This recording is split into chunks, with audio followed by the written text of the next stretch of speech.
مصطفى مصطفى مدعو للصفا.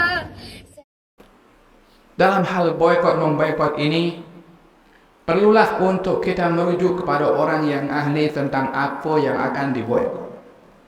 Tapi adakah prinsip boykot itu boleh? Ya, di zaman Nabi pun pernah berlaku pemboikotan juga kepada kaum musyrikin yang memerangi Nabi SAW. Yang memboikot adalah seorang sahabat Nabi bernama Sumamah. Sumamah berasal dari suatu wilayah pengekspor terbesar gandum ke Mekah. Mekah waktu itu tidak ada cukup tanaman untuk menanam gandum pada pasir. Banyak bergantung daripada makanan yang diimport daripada luar, termasuk daripada negerinya Sumamah. Sumamah beriman kepada Rasulullah. Maka Sumamah mengatakan kepada orang Mekah, jangan harap satu butir korma atau satu butir gandum sampai ke negeri kamu. Diboykot oleh Sumamah. Dan memang pada akhirnya mereka keburuan. Kemudian kaum musyrikin tulis surat kepada baginda Rasulullah, memohon agar supaya Sumamah tidak memboikot. Maka dalam hal ini Nabi memerintahkan kepada Sumamah untuk menghantarkan makanan dan meneruskan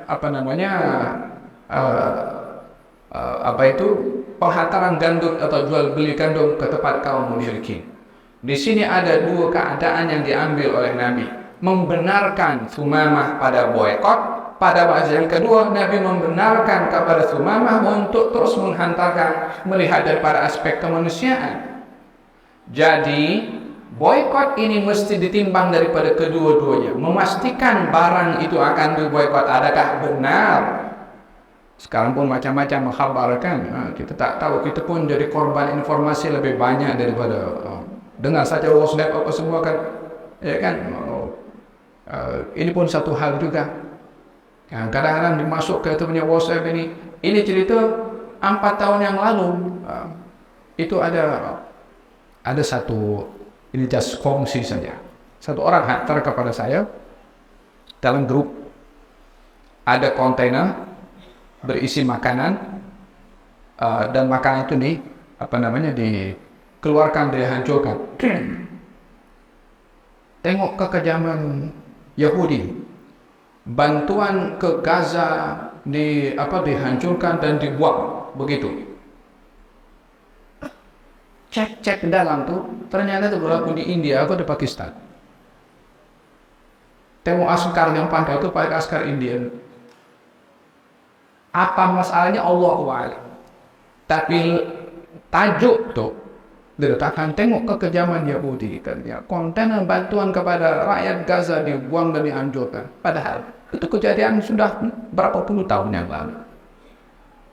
Jadi orang yang tengok kalau tak siasat, geram dong, kalau perlu itu handphone nak dibanting juga. Jadi masyarakat jangan sampai tertipu dengan informasi atau bohong. Jadilah macam sikap yang diambil oleh Nabi Sulaiman ketika mendengar berita daripada burung hudhud.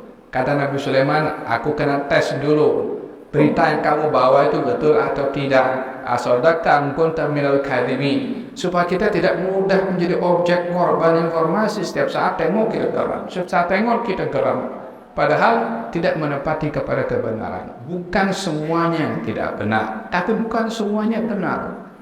Dengan demikian, bila ingin sampai kepada mereka tindakan dan langkah, biarlah tindakan itu berdasarkan dengan satu bukti yang benar. Biar orang-orang yang ahli, kita dalam hal ini perlu kepada orang-orang yang pakar tahu dalam bisnis antara bangsa untuk memberitahukan kepada kita juga betul ke ini nama-nama yang ada yang untuk diboykot itu betul-betul ada kaitan dengan pihak Israel dan memberikan bantuan kepada mereka, atau justru sebaliknya kita merugikan kita punya saudara sendiri daripada kalangan kaum muslimin yang kerja dalam syarikat tersebut. Supaya kita tindakan itu berdasarkan dengan satu bukti yang konkret dan kuat, supaya tindakan itu adalah satu perkara yang benar. Kalau tidak, kita akan menjadi objek dan korban informasi selalu. tanpa kita melihat kebenarannya.